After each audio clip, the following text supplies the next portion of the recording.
Hello everyone, welcome back to my channel. तो अब की न्यू वीडियो में हम डिस्कस करेंगे educational credential assessment evaluating exam qualifying exam part 1 and part 2 which is MCQ and ASCII. So let's get started. So ECA report उन लोगों के लिए है जो कनाडा इमिग्रेट करना चाहते हैं। तो जब ये एजुकेशन क्रेडेंशियल असेसमेंट होगा तो वो रिपोर्ट आईआरसीसी को भी जाएगी। तो ये ऑप्शनल होता है, इफ़ यू वांट टू तभी आप ये पे करें या फिर आप स्किप कर सकते हैं। और साथ ही जैसे ही आपका डॉक्यूमेंट एवेलुएशन कंप्लीट होता है और नेक्स्ट कोई अपकमिंग एग्ज़ाम है जिसके लिए आप एलिजिबल होंगे, तो इवैल्यूएटिंग एग्ज़ाम के लिए आपको यहाँ पर ऑप्शन मिल जाएगा। आप यहीं से पेमेंट कर सकते हैं और आपका ऑनलाइन फॉर्म भी फिल कर सकते हैं।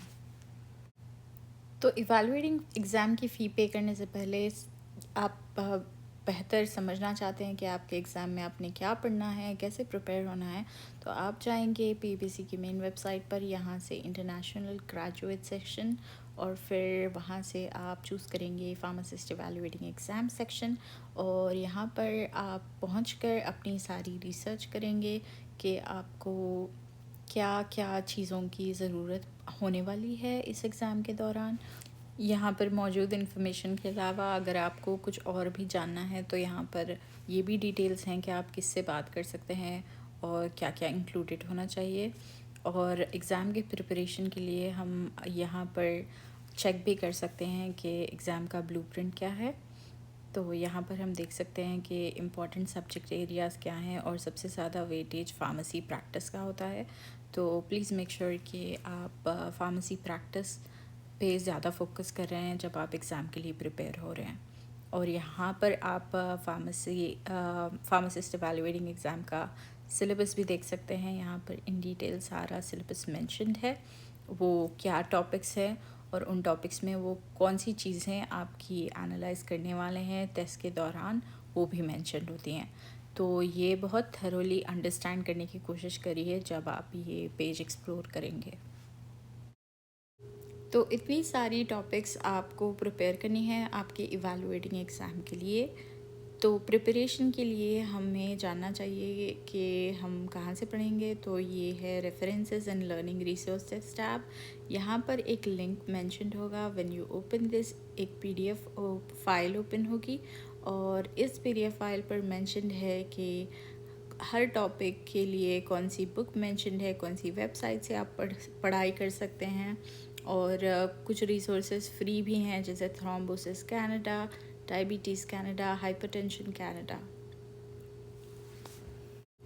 पीबीसी की मेन वेबसाइट पर सारे पासिंग स्कोर्स एंड ट्रेंड्स कैसे होते हैं ये भी मेंशन होता है। ये आपकी अंडरस्टैंडिंग के लिए बहुत ज़रूरी होता है कि आप कैसे प्रिपेयर करेंगे और आपका कंपटीशन क्या है।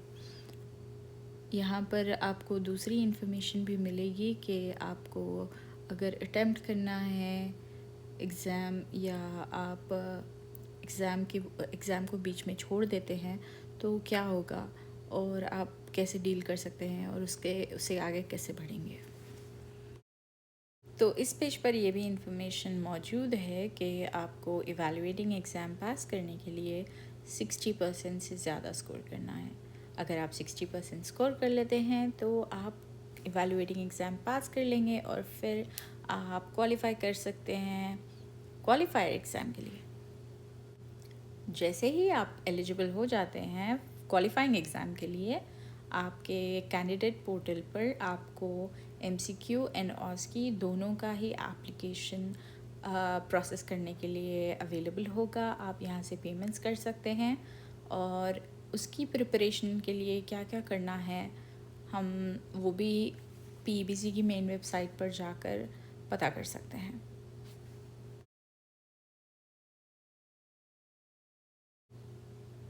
हमने जैसे इवैल्यूएटिंग एग्ज़ाम के लिए ब्लूप्रिंट को एक्सप्लोर किया, फार्मासिस्ट क्वालिफाइंग एग्ज़ामिनेशन के लिए भी एक ब्लूप्रिंट होता है और इसमें पहले 9 कॉम्पिटेंसीज़ हुआ करती थी, बट अभी न्यू चेंजेस के मुताबिक अभी सिर्फ 5 कॉम्पिटेंसीज़ हैं।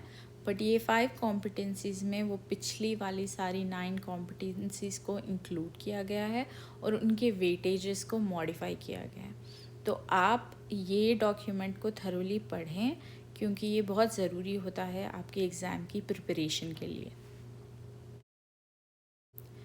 एमसीक्यू और ऑस्की आप साथ में भी दे सकते हैं और आप सेपरेटली भी दे सकते हैं। सेपरेटली इन द सेंस के आप मई इनटेक में एमसीक्यू करें और नवंबर इनटेक में ऑस्की करें, तो या फिर आप मई इनटेक में साथ ही एमसीक्यू और ऑस्की कर सकते हैं। इस बात पर ज़्यादा गौर करें कि एमसीक्यू और ऑस्की में इन्हीं सेम कॉम्पिटेंसीज़ का वेटेज सेपरेट है और अलग है।